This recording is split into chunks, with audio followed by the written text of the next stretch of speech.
ये 70 के दशक की परेल मुंबई की सबसे ज्यादा चर्चित घटना है, क्योंकि ये कैसे हुआ, किसके साथ हुआ, ये सबसे ज्यादा मायने रखता था। ये एक चौंकाने वाला मामला है जिसने डरा तो दिया, लेकिन इसके बारे में सभी को उत्सुक भी कर दिया। लेकिन इसने जगदीश में हमेशा के लिए एक दिल तोड़ने वाली यादें छोड़ दी थी।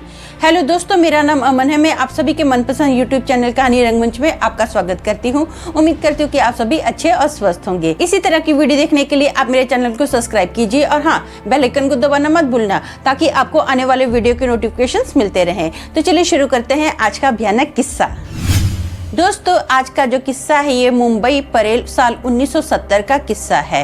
वहाँ पर एक फैमिली रहती थी जिसमें हस्बैंड वाइफ और उनका एक बेटा था जिसका नाम जगदीश था। जो जगदीश था ना, उसने अपनी पुलिस की ट्रेनिंग कंप्लीट कर ली थी और नई नई ड्यूटी ज्वाइन की थी। अब आपको तो पता है कि पुलिस वालों के घर आने का कोई ठिकाना नहीं रहता है। कभी उनको 24 आवर्स ड्यूटी करनी रहती है और कभी उनको 48 आवर्स ड्यूटी करनी रहती है। जो जगदीश था वो अक्सर लेट नाइट घर पर आता था। वो जिस बिल्डिंग में रहता था ना, वो एक जैसा एरिया था। कम से कम वहाँ पर 200 लोग रहते थे। कंपाउंड में एक बाथरूम बना हुआ था। सब लोग लैट्रिन और पेशाब जाने के लिए वहाँ पर उस शौचालय को यूज करते थे।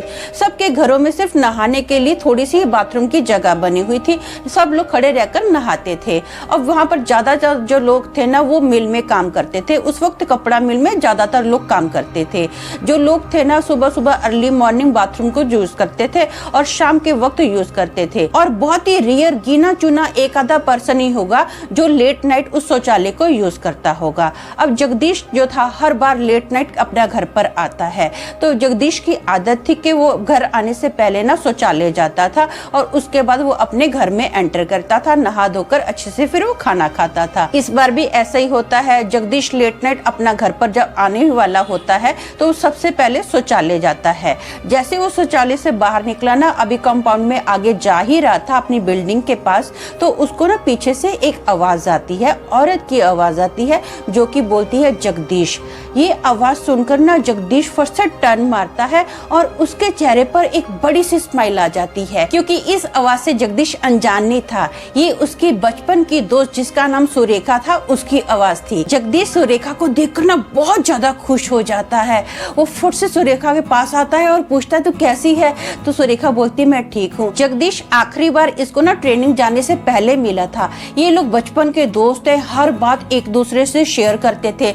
लेकिन जब जगदीश ट्रेनिंग पर गया था ना, उस वक्त सुरेखा की शादी होगी और जगदीश ये शादी अटेंड नहीं कर पाया। लेकिन अब की बार जब जगदीश सुरेखा को मिला है ना, तो वो सुरेखा प्रेग्नेंट है। उसके हालचाल पूछता है। बहुत सारी ये लोग बातें करते हैं। कम से कम 30-35 मिनट हो जाते हैं इनको बातें करते करते। फाइनली जगदीश बोलता है कि मैं ना अपने घर पर जाता हूँ। तो सुरेखा बोलती है ठीक है, मैं ना तुझे बहुत मिस कर रही थी, मुझे तेरी बहुत याद आती थी, मैं तेरे से बातें बहुत सारी करना चाहती थी। तो जगदीश भी बोलता है कि हाँ, मैं भी तुझे बहुत मिस कर रहा था। शादी के बाद हम लोग मिले ही नहीं। जब से तेरी शादी हुई थी ना, मैंने तुझे एक बार देखा भी नहीं, ना ही तुझे मिला। मैं इतना काम में खो गया था ना, मैं भूल गया था कि मुझे तुझसे भी मिलना है। चल हम लोग बाद में मिलेंगे। ये बोलकर ना जगदीश अपने घर पर जाता है। रात का वक्त होता है। ये अपने घर का दरवाजा नॉक करता है और इसकी मम्मी दरवाजा खोलती है। इसके चेहरे पर ना बहुत अच्छी स्माइल होती है। ये खुशी खुशी घर में आता है। इसकी स्माइल देखकर इसकी मम्मी पूछती है क्या बात है, आज तो तू बड़ा खुश नजर आ रहा है, मुझे भी बता क्या बात है। तो ये खुशी खुशी अपनी मम्मी को बताता है, मम्मी आज मैं अपनी बचपन की दोस्त सुरेखा को मिला था।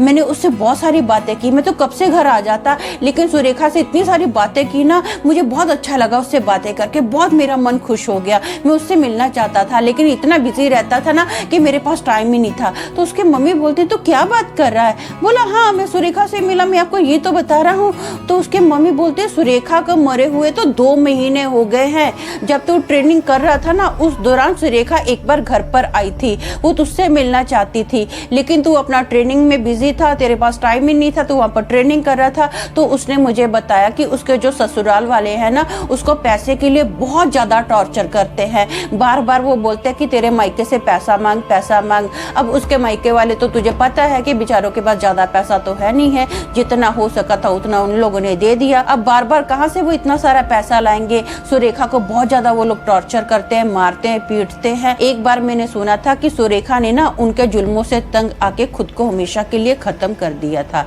इस बात को हुए तो 2 महीने हो गए हैं। तो ये अपनी मम्मी की बात सुनकर ना एकदम चौंक जाता है, क्योंकि उसको अपनी मम्मी पे पूरा भरोसा है। उसकी मम्मी उसको ऐसा झूठ तो बोलेगी नहीं। ये बात सुनकर ना उसके पैरों के तले जमीन निकल जाती है कि ऐसा कैसे हो गया। इस बात का जगदीश के दिल को इतना गहरा सदमा लगता है कि वो 1 महीना बहुत ज्यादा बीमार रहता है। वो ड्यूटी पर भी नहीं जा सकता है।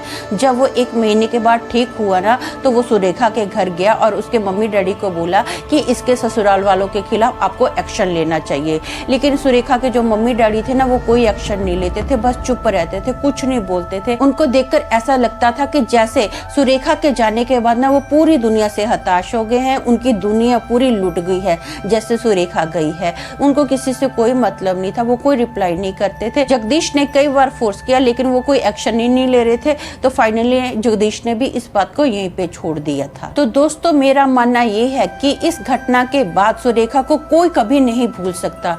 तो जरा सोचिए जगदीश को कैसा लगा होगा।